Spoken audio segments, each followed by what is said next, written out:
За та бүхэндээ баг үеийн минь төргий.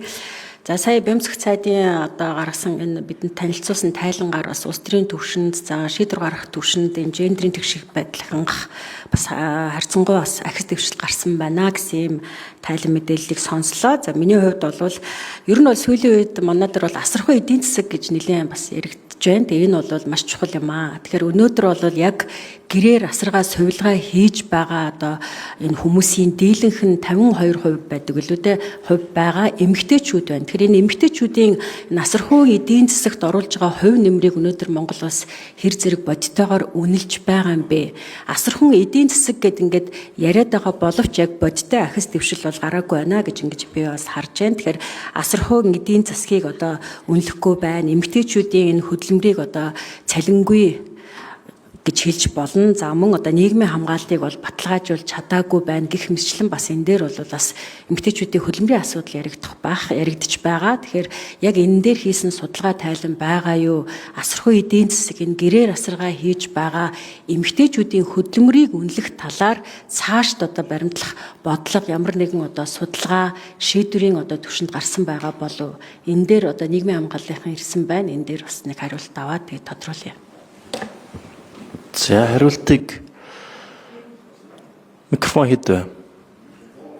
3 микрофон 3.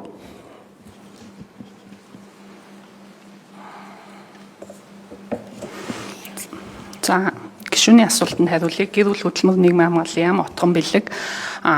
Тэгэхээр Ахмад Настан хөгжлийн бэрхшээлтэй хүнийг асарч байгаа 83,000 орчим иргэн байдаг. Эдгээр иргэдийн бас 60 орчим хувь нь бол эмэгтэйчүүд байгаа.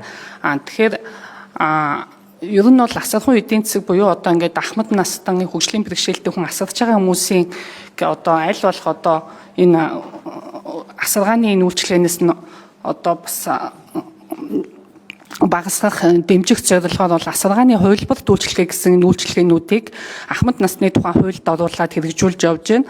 Одоо өдрөөр асрах, гэр бүлд нь очиж асрах, тусгай одоо нэг байранд одоо түр асрах зэрэг ийм олон төрлийн одоо үйлчлэгийг одоо нэвтрүүлж эхэлж байгаа. Цаашдаа бол энийг бол илүү анхаарч аль болох одоо мэрэгжлийн байгууллагаар асруулж тухайн гэр бүлийн одоо эмэгтэйчүүдийг ажил хөдөлмөр эрхлэгтэн дэмжлэг үзүүлэх энэ зохицуултуудыг бол нийгмийн алхамжийн хуулийн шинжилсэн найруулга болон бусад хууль дээр бас тусгаад явж байгаамаа. Тэгэхээр цаашдаа бол энэ дээр анхаарч ажиллах болно. Нэмээд хариулж. За Бямцэг цайд нэмж хариулаад. За энэ дээр бас нөгөө хүүхдийн мөнгө энэ бас асархуй эдийн засгт тодорхой хувь нэмрээр оруулдаг. Ялангуяа одоо цалинтай ээж хөтөлбөр 3 хүртэл насны хүүхдэд асарч өсгөж хүмүүжүүлж байгаа ээжнээс сар болгоо одоо урамшуулна гэдэг болсон. Энэ бол бас нэлээд том хувь нэмрээ оруулж байгаа. Харин цаашдаа бол бид нар бас энэ асархуй эдийн засагт бас зөвхөн одоо төр үүрэгтэй төр оролцдог төрийн одоо төсвийн хөрөнгөөр хийдэг биш. Хувийн хвшлийн асрамжийн газрууд байгуулж одоо өндөр настай иргэдийг за мөн одоо хөгжлийн бэрхшээлтэй иргэдийг асрах энэ асрамж соёлын газар байгуулах тал дээр бас бодлогын дэмжлэг үзүүлэх тал дээр засгийн газраас анхаарч ажиллаж байгаа.